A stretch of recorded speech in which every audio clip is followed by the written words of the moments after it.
Hello everyone, welcome to another video. इस video में मैं आपके साथ शेयर करूंगा कि आप कैसे अच्छे से स्विंग ट्रेडिंग के लिए स्टॉक को आइडेंटिफाई कर सकते हैं, जिसकी प्रोबेबिलिटी अप्रोक्सीमेटली 75 to 80% तक हो सकती है। वेरी सिंपल स्ट्रेटेजी है। थोड़ा आपको ध्यान देना होगा, थोड़ा आपको रूल्स को फॉलो करना होगा, थोड़ा डिसिप्लिन के साथ करना होगा, थोड़ा समझ के करना होगा, और आप देखेंगे कि ये स्ट्रेटजी कितनी पावरफुल है। चलिए स्टार्ट करते हैं।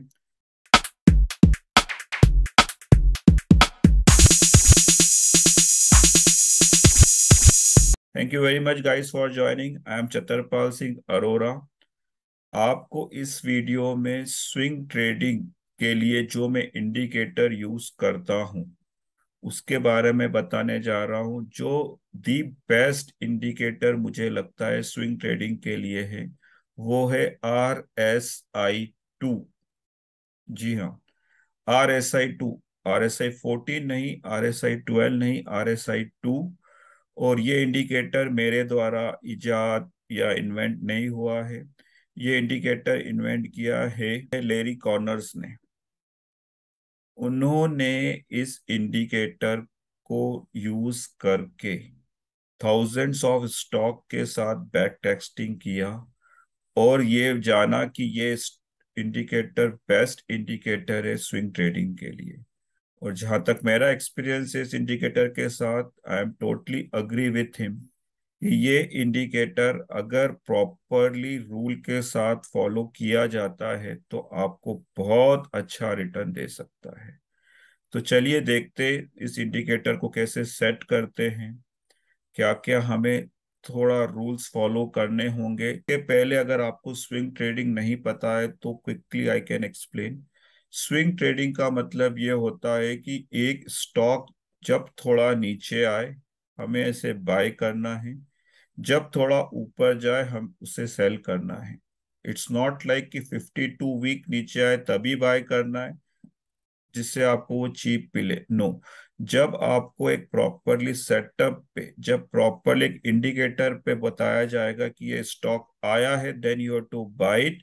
और जब वो सिग्नल मिलेगा आपको, you have to enter it. और जब आपका टारगेट अचीव हो जाए आपको सेल करना है।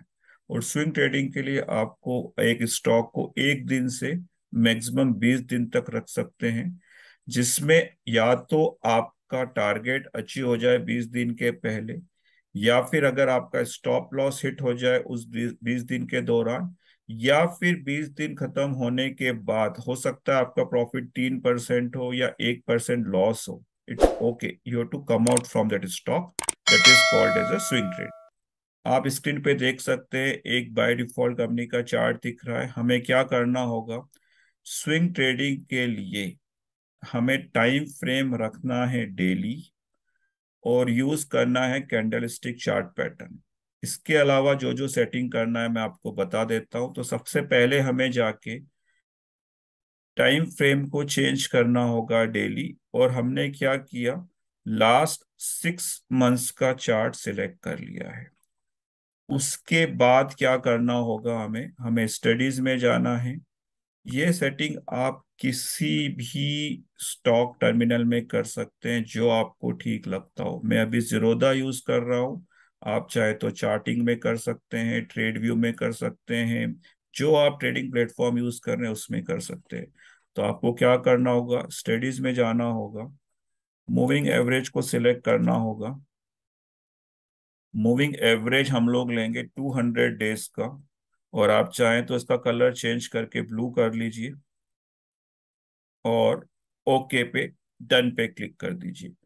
क्यों 200 दिन का मूविंग एवरेज सिलेक्ट किया? कोई भी स्टॉक अगर अपने 200 दिन के मूविंग एवरेज से नीचे है, उस स्टॉक को मैं देखता भी नहीं हूं। Forget about trading in that stock. Any stock which is below its 200 days moving average, I am not doing trading in stock. This is what my first rule. क्योंकि अगर वो अपने 200 दिन के मूविंग एवरेज के नीचे, मतलब वो वीक स्टॉक है, वीक स्टॉक में आपने ट्रेड किया और अगर वो ट्रेड आपके फेवर में नहीं किया, देन मोर प्रोबेबिलिटी देयर आपका मनी स्टक हो जाएगा। तो उससे बेटर है कि आप उस स्टॉक में ट्रेड ना करें। This is what my first rule. Second rule is that कोई भी स्टॉक अगर 50 रुपए से कम का होता है तो उस स्टॉक में मैं कभी भी ट्रेड नहीं करता हूँ, क्योंकि मुझे समझ में नहीं आता है। अगर आपको लगता है, you can trade in that stock, this is optional. So what you have to do next is that you have to go to studies again, select RSI2 relative strength index, click on that. So you can see by default is showing 14. So as I said, जब हम लोग swing trading करेंगे with this RSI, we will not use 14 or 12, we will use RSI2. So क्या करना होगा, हमें इसकी setting में जाना होगा। यहाँ पे जो 14 लिखा है उसको हम लोग 2 कर देंगे। कलर को जाके आप चाहे तो ब्लू कर दीजिए। मैंने ओवर बॉट को कर दिया है 90, कलर चेंज करके कर दिया है रेड, ओवर सोल्ड को कर दिया है 10, कलर चेंज करके कर दिया है ग्रीन एंड डन। जब आप ये कर देंगे तो आपको दिखेगा कि RSI2 का कुछ आपको चार्ट दिख रहा है यहाँ पे। करंटली इस स्टॉक के लिए RSI2 का वैल्यू 1.23 है। आप देख सकते हैं, अगर मैं कर्सर को ऊपर लेके जा रहा हूं तो कुछ दिन पहले इसका 62.89 वैल्यू था, थोड़े दिन पहले उसका वैल्यू 98.09 था, and so on. Now please listen to me carefully. किसी भी स्टॉक का अगर RSI2 वैल्यू 10 से कम है then it's good to buy, और अगर 5 से कम है then it's very good to buy.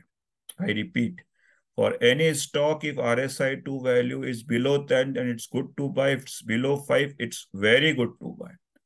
But किसी भी स्टॉक में एंटर करने के पहले हमें उसकी बैक टेस्टिंग करना जरूरी है। बैक टेस्टिंग का मतलब क्या होता है कि एक स्टॉक में अगर एक इंडिकेटर आया है तो क्या वो इंडिकेटर आने, जब जब वो इंडिकेटर पास्ट में आया था उसके आने के बाद वो स्टॉक ऊपर गया था, नीचे गया था, कि साइडवेज गया था। और अगर आप 10 बार टेस्ट करते हैं, 10 बार टेस्ट करते हैं मतलब अगर ये इंडिकेटर पिछले 2 महीने पहले आया था, 4 महीने पहले आया था, 7 महीने पहले आया था, 9 महीने पहले आया था, 10 महीने पहले आया था, 10 बार अगर आप उसको टेस्ट करते हैं और अगर आपको दिखता है कि वो 8 बार ऊपर जा रहा है, मतलब अगर आपकी प्रोबेबिलिटी 80% है, then you can enter within that stock with your discipline, with your money management. That is called as a back testing. हमें इतना ही करना है। हमें क्या करना होगा, कुछ स्टॉक आइडेंटिफाई करने होंगे जो कि आपके RSI2 पैटर्न पे आपको लगता है कि 80% तक रिजल्ट देते हैं, 80% टाइम रिजल्ट देते हैं, then go and enter in that stock. आपने भी देखा होगा कि निफ्टी में या NSE में मोर देन 3000 स्टॉक लिस्टेड हैं। क्या सभी के सभी स्टॉक किसी भी इंडिकेटर में आने के बाद ऊपर जाते हैं? और if I ask in other word, every day at least एक इंडिकेटर में मोर देन 100 स्टॉक आपको बताएंगे कि this is following all the rules, but क्या वो सभी स्टॉक ऊपर जाएंगे? No. So that's what it's very, very necessary that you have to do back testing. Back testing के बाद कंफर्म करना है कि हाँ, ये इंडिकेटर जब स्टॉक में आता है, ये स्टॉक ऊपर जाता है, अगर जाता है then you to buy that stock. ना वो कैसे करना है, लेट्स सी। सो देखते हैं, अगर RSI2 में जब जब कोई इंडिकेटर आ रहा है किसी स्टॉक में तो क्या होता है। So what will do, few of my the favorite stock on RSI2, उसके द्वारा हम लोग बैक टेस्टिंग करके देखते हैं कि जब जब RSI2 वैल्यू 10 से कम है इस स्टॉक में क्या होता है। तो फर्स्ट मेरा पहला फेवरेट स्टॉक है जिसका नाम है ब्रिगेड। ब्रिगेड को मैंने सिलेक्ट किया, उसका चार्ट दिख रहा है आपको यहाँ पे। अब देखते हैं कि अगर जब जब RSI2 वैल्यू 10 से कम था, ब्रिगेड में क्या हुआ था। तो चलिए यहाँ पे जाके देखते हैं। थोड़े दिन पहले ही बता रहा है यहाँ पे RSI 2 value 1.29 and you can see a big rally after that. चलिए और देखते हैं थोड़ा। यहाँ पे जब उसकी वैल्यू थी approximately 2.13, you can see a big rally again. चलिए थोड़ा और देखते हैं। यहाँ पर जब RSI 2 का वैल्यू था 5.33, you can see a big rally, the stock of 433 reaches till 530 approximately. This thing you have to do, आपको 10 बार लगा के देखना है और चेक करना है कि जब जब ये स्टॉक में इंडिकेटर आता है क्या होता है। तो ये आपको समझ में आ गया होगा। Let see with one more stock, then you will come to know what is the power of RSI 2 indicator. One of my the favorite stock again named as Phoenix limited. इसको लगाया हमने। इसका चार्ट देखते हैं कि जब जब इसका वैल्यू RSI 2 का वैल्यू 10 से कम होता है तो क्या होता है। यहाँ पर ये 10 टच हुआ, you can see a stock of 1010 went till 1190। यहाँ पे देखते हैं क्या हुआ। April 15 approximately stock of 960 went till 1110 approximately.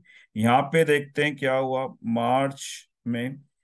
Again stock of 895 went till 1075। 15%, 20%, 18%, 8%। This is called as a swing trading, जहां पर आपको एक स्टॉक को आइडेंटिफाई करना है, थोड़ा प्रॉफिट जनरेट करना है, 8%, 12%, 20%, and you have to come out from the stock. Advantages जिसमें आपका इन्वेस्टमेंट भी सेफ है, plus you are regularly generating money for you. Now question is, ये तो समझ में आया कि RSI 2 के थ्रू हम लोग स्टॉक को कैसे बाय कर सकते हैं, लेकिन इसके लिए इसका स्टॉप लॉस और टारगेट क्या होगा। So let's do some exercise for that also.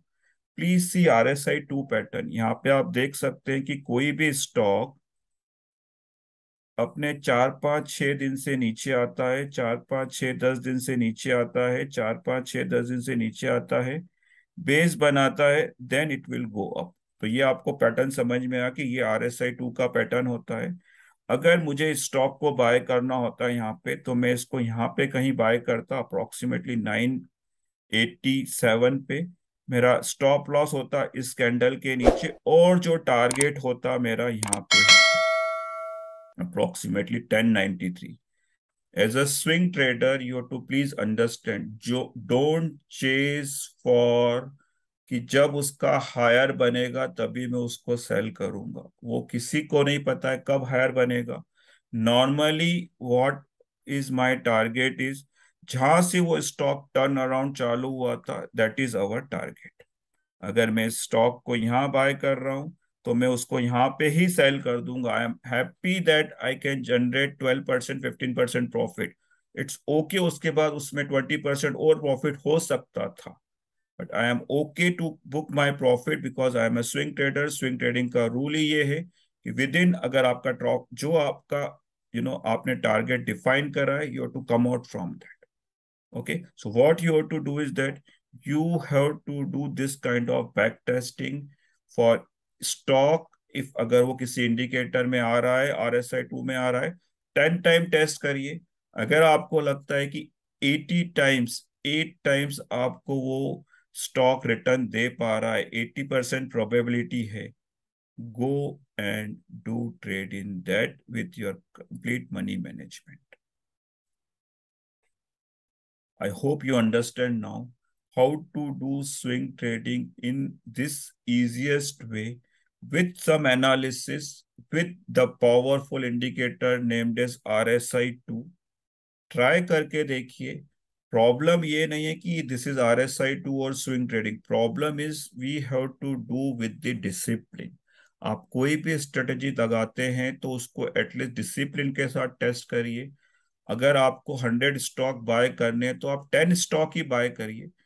Paper trade करिए, एक बार चेक करिए कि आपको ये समझ में आता है कि नहीं, कि हाँ मुझे स्ट्रेटेजी समझ में आती है, मुझे समझ में आता है कि स्टॉक को किस लेवल पे बाय करना है, स्टॉप लॉस कितना होना चाहिए, टारगेट कितना होना चाहिए। और अगर आप एक बार समझ जाते हैं, then you can see that nobody can stop you to be a successful trader in stock market. I hope you like this video. I hope आपको टेक्निकल एनालिसिस समझ में आया होगा RSI 2 इंडिकेटर के साथ में। Please type in the comment अगर आपको लगता है कि ये वीडियो आपके लिए यूजफुल है, और फ्यूचर में आपको और कौन से वीडियो चाहिए। Please share this video with other people whom you think that they should also learn technicals, because एक बार टेक्निकल समझ में आ जाते हैं, देन स्विंग ट्रेडिंग आपको इजी लगने लगेगा। Please like this video. अगर आपने अभी तक इस चैनल को सब्सक्राइब नहीं किया तो सब्सक्राइब करिए। Stay connected and I will see you in next video. Till then, bye bye.